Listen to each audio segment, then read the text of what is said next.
আসসালামু আলাইকুম। আমরা এখন আমাদের মুস্কান হোমমেডের মুস্কানের দাঁত ফালানোর মিশনে এসেছি।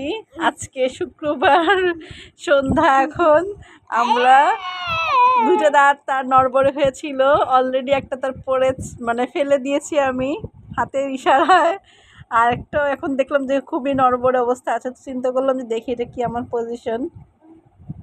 করো, আর একটু বড় করো। এই যে এই দাঁতটা নড়বড়ে, এই যে এই দাঁতটা নড়বড়ে। করো, একটা মুখ বড় করো, বড় করো। এই যে খুবই খুবই নড়বড়ে। বুঝলাম না তো। ঠোঁট সুন্দর করে মুখ খোলো, মুস্কানের দিকে তাকাও, সুন্দর করে মুখ খোলো। হ্যাঁ, এই যে খুবই নড়বড়ে। আমি জাস্ট দেখাচ্ছি। এই যে দাঁতটা একটু আগে ফেলেছি আমরা। দাঁত আল্লাহর রহমতে বের হবে, দাঁতের গোড়া দেখা যাচ্ছে। একটু রক্ত বের হয়েছিল, ভয়ের কিছু নেই। আগেকার দিনে মায়েরা এভাবে করে ফেলতো দাঁতকে। দেখি আর একটু করো। তুমি করো না।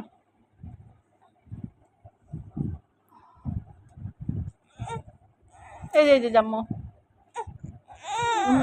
এই যে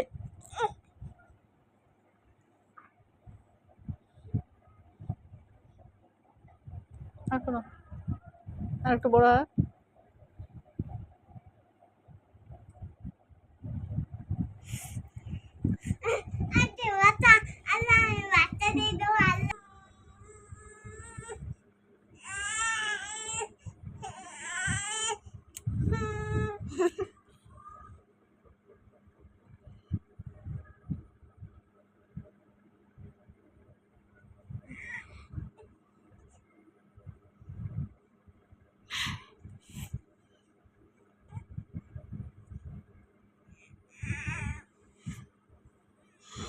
আচ্ছা, কষ্ট হচ্ছে, ব্যথা লাগতেছে।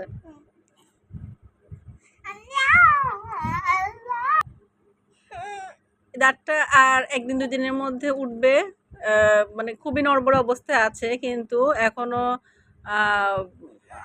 আসার মতো হয়নি, বাসাটার মতো পড়েনি, হয়তো বা আজকে রাত্রেও পড়তে পারে। আর হচ্ছে খুবই নড়বড়ে পজিশনে। আমি একটু নাড়াচাড়া করে দিলে এটা একটু ঢিলে হয়ে যাবে। রুট থেকে ঢিলে হলে এইটা চলে আসবে আগের মতো। আজকে মুসলিম কি দিয়ে ভাত খেয়েছিলে? কি দিয়ে ভাত খেয়েছিলে বলো? মাংস দিয়ে খেয়ে দাঁত পড়ে গেছে। তোমাকে তাহলে আবার মাংস খাওয়াইতে হবে, তাহলে আবার আরেকটা দাঁত পড়বে, তাই না? কোনো ব্যাপার নাই, সবার দাঁত পড়ে। একটা দাঁত পড়বে, আবার দাঁত উঠবে, কোনো চিন্তার কিছু নাই। আচ্ছা, দাঁত পকলা বুড়ি। আল্লাহ হাফেজ। আবার দেখা হবে ইনশাআল্লাহ।